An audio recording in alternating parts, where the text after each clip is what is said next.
જય શ્રી સ્વામિનારાયણ. સેશલ ટૂરનો બીજો દિવસ. 23 તારીખનું બ્રેકફાસ્ટ રેડી છે. સવારે 7:30 થી 8:30 સુધી અને સૌ બ્રેકફાસ્ટ લઈ અને આજની દિવસની જે સેશલમાં ટૂર કરવાની છે તેની શુભ શરૂઆત થઈ રહી છે. તો ચાલો આ ટૂર કેવી છે તે નિહાળીએ. Bienvenue aux Seychelles. Welcome to the Seychelles. આપણને ગાઈડ ત્યાં ઉતર્યા પછી બધું એક્સપ્લેન કરશે, લઈ જશે, એ બધું કરશે. એટલે આપણે જ્યારે ઉતરીએ ત્યારે આપણે 30 જણના ગ્રુપ પાડવા પડશે. તો હું આગળ જઈને ઉતરીને પછી આપણે એ રીતે એડજસ્ટ કરશું. Everyone ready to start the day of the tour, and it has been 5 buses has been arranged to take it to the city, Botanical Garden, viewpoint, and South Indian Hindu temple. તો અત્યારે આપ સૌ જોઈ રહ્યા છો luxury coach જે 90 હરિભક્તોને લઈ જશે અને મહારાજશ્રીની આ સ્પેશિયલ BMW ગાડી તેમની સાથે ચાલશે. Take a seat, relax and enjoy the day of the tour. Population of Seychelles is 112,000. Roughly, not even 112,000. All the islands together. So it's a very small population. Everybody knows each other. In Seychelles, we have 3 official languages. Everybody speaks English, French, and Creole. Creole is our mother tongue. This is Victoria from above. And opposite the commercial port, Seychelles is an archipelago. As you know, it's a group of islands. It is made up of 115 islands altogether. Among the 115 islands, only 22 are inhabited. Most of them are scattered very far. So the islands are divided into 2 categories. 44 are granitic and the rest are coralline. When it comes to granitic islands, it has mountains with those big granite rocks, granite boulders. The coralline islands, they are flat. They have no mountains. You can stand from one side and see the other side. And it has very beautiful beaches because it doesn't have the granite, the earth, the mountains that when it rains, here on Mahe, for example, when it rains, water from the mountain, muddy water from the mountain, clay, flows down all the way to the sea and it washes our beaches and it changes the color. When Seychelles was discovered, it was uninhabited. There was nobody living on Seychelles. The first settlers arrived in 1770. They arrived on a small boat. There were 28 persons on the small boat, 7 slaves from Africa, 7 Indians, and the rest they were Europeans, including the officers from the ship. So the Indians were there here very long time ago. Abana is Indian shopping center. આપણે boat neck ગાર્ડનમાં પહોંચી આવ્યા અને ચાલો હવે સાંભળીએ કે આ બોટનિક ગાર્ડન શાના માટે પ્રખ્યાત છે અને શું એની અજાયબી છે અને એમના ટૂર ગાઈડ દ્વારા જાણીએ. આવો એમ સે આ બાજુ સે આવો આવો and say also jaldi આવો. This garden was a collection of plants by the French in the 19th century, but the opening of the garden was in 1903 by Rival Dufont, which was a French name. Well, inside the garden, we have a collection of endemic palm of Seychelles, also few other trees which is brought from South America, parts of Africa. Maybe you might discover something also from India because we have about the same climate, right? But the most interesting is the palm which is endemic is the coco de mer. Stephen! So that's the seed of the Seychelles, which is known as the coco de mer. So the coco de mer, you're coming up with the female and the male. So the male, you can't find the fruits, it's only the female over your head. Okay? So that's the female plant of the coco de mer. So ladies and gentlemen, by looking at the female plant, just like we said, the history of human, because nobody could tell us by looking at the seed. Now is the seed, when it's fall down is the seed. By looking at the seed, which is going to be the male or the female. Even scientists today, they can prove to us. Well, after the seed being transplanted, at the back, there's a very young palm here. No, the one with the large leaf. So we have to wait until age of 25 years. But sometimes maturity it's from 19 to 25, but normally it's 25 years. So from that age, 25 years, now we know between the male or the female. The female, you have the big double canal, while the male, you have the beautiful, the first one, the first palm, the first one at the entrance, up, you see the male, we have the long brown catkin. And the tiny small flower, which is yellow, these are the pollen using to be fertilized from the female. So when the seed or the flower of the female being pollinating or fertilized, they just fall just after midnight when the temperature change of the climate. So means bad luck.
There's a very high possibility they will get fresh water to drink. When it rains, water, it collects inside. You see it is empty on the inside? So it makes like a little reservoir. Yeah, so they just cut it. Like here you can see they've cut one. They just cut it to get the water inside. Fresh water. Fresh water. આ tree બહુ જૂનું છે અને આ મોગરીનું ઝાડ છે અને about 150 વર્ષ જૂનું એમની હિસ્ટ્રી છે. It's so beautiful botanic garden, and the plant you see, you hardly see in a normal garden.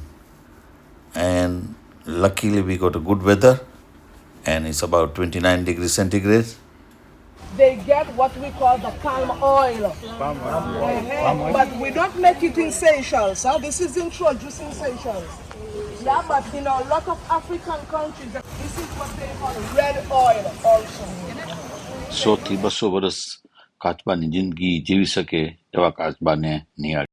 Giant land tortoises. Oh, tortoises. Okay, giant. So just move a little bit. The others can come inside, please. Take photo. We have grass there. You can feed them with grass. Huh? Yes. So they feed on grass and on fruits. But if there's no food, they can rest their neck for fishing, means go in the sea. But they are not good swimmer, right? They are different with the sea one. Yeah, this is the giant land one, is not the sea one. The sea one is the sea turtle. Okay? So they could lay eggs from 5 to 100. The other one, about 250 eggs can be laid. All right? All right, ladies and gentlemen, that's the best spot of photo. You see, the male have a curve. There's a curve under the male. Look, look, look. The male can very well adapting on the female. This is their mid time, all right? So their life can be goes up to 200 years and over. Normally 200 years old. But most of them, when they are 100 years to 150 years old, they go blind. They can't see. All right? So it's difficult for you to know because they can be very easily to die. There's no feed. They can't feed. They can't see. They can't eat. They can't drink water. You know. So you have to be careful if you have home when they are very old, because feet out, they all go inside. If they climb up, they easily roll down. Now we're going back to the bus. Please, we're taking the way back to the bus.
ice cream. Yeah.